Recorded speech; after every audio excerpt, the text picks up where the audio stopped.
Herkese yeniden merhabalar. Bugün güzel bir tarifle geldim. Tavuk taşları denediniz mi bilmem ama çok güzel bir tarifle geldim size. Çok güzel bir tavuk taşlı pilavı yapacağım. Şahane oluyor. Mutlaka deneyin. Etten daha lezzetli oluyor ve çok daha uyguna geliyor. 1 kilo tavuk taşlığı temiz yıkadım. Bol kullanıyorum. Siz bunu azaltabilirsiniz. Temiz yıkadığım tavuk taşlıklarını hemen bu şekilde doğruyorum. Kuşbaşı şeklinde doğruyorum. Çünkü pişince daha da küçülecekler. Doğradıktan sonra tekrar yıkadım. Bir defa daha yıkadıktan sonra hemen tencereme aktarıyorum.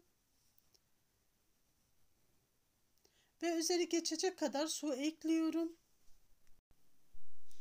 Kapağını kapatıp ocağa koyuyorum. Hala ateşte pişiriyorum.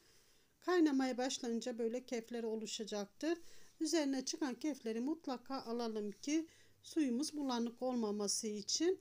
Böyle tencerenin kenarına yapışanları da alıyoruz.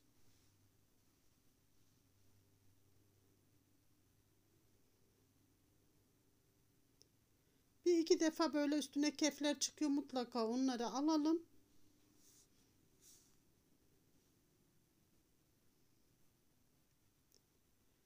Tavuk taşlı biraz geç piştiği için isterseniz düdüklüde pişirebilirsiniz. Daha zamanını azaltabilirsiniz.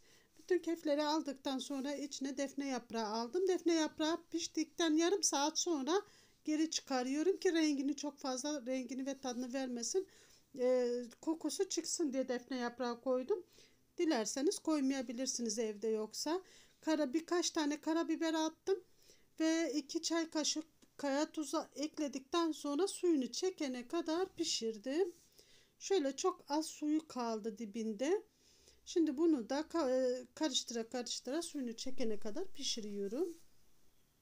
Bütün suyunu kuruttu. Şimdi içine 5 yemek kaşığı kadar sıvı yağ ekliyorum. Ve kavurmaya devam ediyorum. 1 dakika boyunca böyle bu yağın içinde kavuruyorum. İçine koyduğumuz karabiberleri, tane karabiberleri alıyoruz. İlk başta defne yaprağıyla beraber karabiber de eklemiştik. Karabiberler ağza gelince acımsı bir tat veriyor. Taneleri kaşığınıza gelenleri mutlaka alın ki pilavın içine girmemesi için. İyice kavurdum ve şimdi baharat ekliyorum. Sadece karabiber ve zerdeçal ekliyorum. Tamamen damak tadınıza göre bunu değiştirebilirsiniz.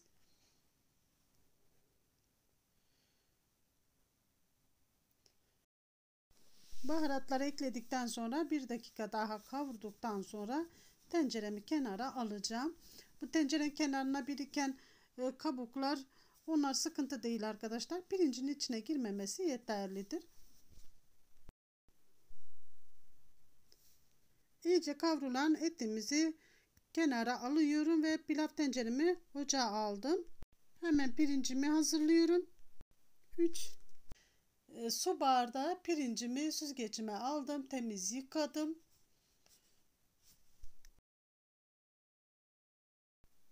Tenceremin içine 2 yemek kaşığı dolusu tereyağı ekledim. Ve 5-6 yemek kaşığı kadar sıvı yağ ekledikten sonra iyice yıkadığım pirincimi ekliyorum. Pirincimi ben suda bekletmiyorum. Her zaman pirincimi bu şekilde yaparım. Kesinlikle suda bekletme yapmıyorum. Nişastasından arınıncaya kadar temiz yıkıyorum ve hemen tencereme aktarıyorum. Çok fazla da karıştırmayacağız. Şimdi yıkadık. Biraz sulu sulu oluyor. Bu suyunu çekinceye kadar bekliyorum. İyice suyunu çektikten sonra görüntüde gördüğümüz gibi karıştırıyoruz. Alttan üste doğru çevire çevire kaşığımızı karıştırıyoruz ki pirinçlerde kırıklar oluşmaması için. İyice böyle tane tane olana kadar, böyle pirinçler parlak olana kadar kavuruyoruz. Bu işlem 2 dakika sürüyor. Görüntüsü bu şekilde olacak. Bütün pirinçler birbirinden ayrılıyor ve tane tane oluyor, parlak oluyor.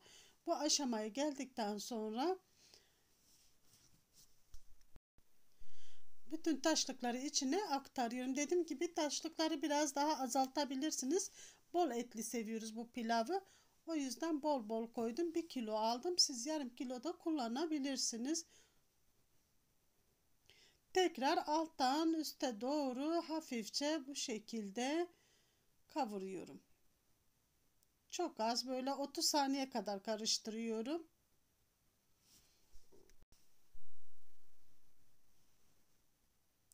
Ve artık suyunu ekliyorum. Kaynar su ekliyorum.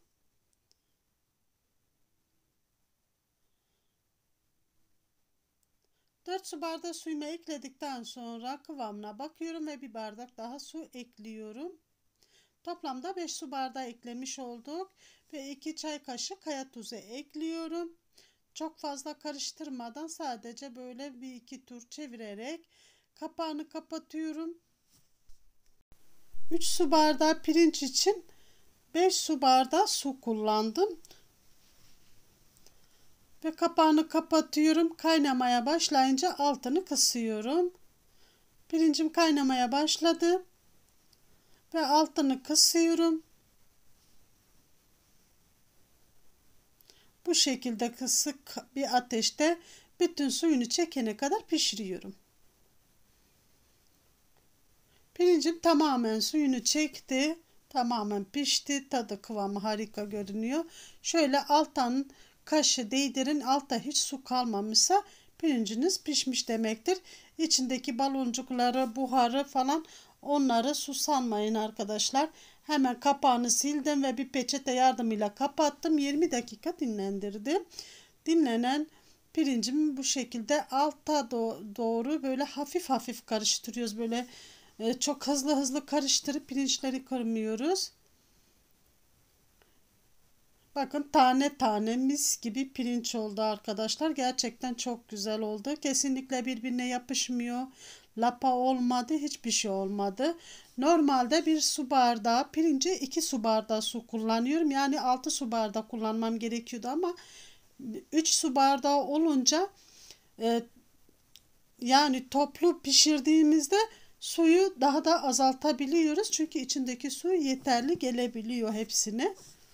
O yüzden tam kıvamında yapabilirsiniz. Siz de aynı şekilde 3 su bardağı kullanacaksanız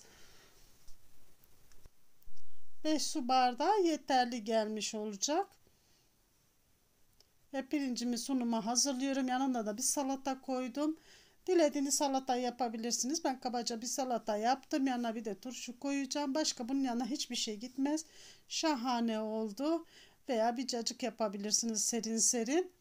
Çok güzel bir etli pilav oldu. Mutlaka denemenizi tavsiye ediyorum. Tane tane lezzetli tavuk taşlı nasıl yapmanız gerektiğini anlattım. Ve buraya kadar izlediyseniz kanalıma abone olup zil bildirimini açıp videolarıma yorum ve beğeni yaparak bana destek olursanız çok sevinirim. Sormak istediğiniz soruları da yorumlar kısmına yazarsanız cevaplarım. Deneyen ve yiyen herkeslere afiyetler, şifalar olsun inşallah.